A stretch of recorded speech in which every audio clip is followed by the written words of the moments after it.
نماز کے دوران سوچتے رہ جانا، تو اس کا کیا حکم ہے؟ چنانچہ اگر کوئی شخص نماز کے دوران کسی فکر یا خیال میں ایسا گم ہو گیا، ایسا محو ہو گیا، ایسا مست ہو گیا کہ اس کی وجہ سے کوئی واجب چھوٹ گیا، مثلا ایک رکن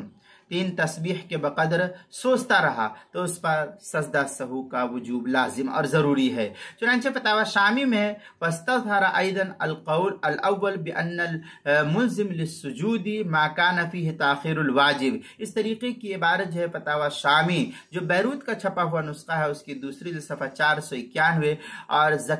جو فتاوی شامی زکریا بک ڈپو دیوبند کا ہندی نسخہ ہے، اس کی دوسری جلد صفحہ 562، فتاوی عالمگیر اس کی پہلی جلد صفحہ 131، حلبی کبیری اس کے صفحہ 464، کتاب المسائل اس کے پہلی جلد صفحہ 337 پر اس کو نقل کیا گیا ہے، وہاں دیکھ سکتے ہیں۔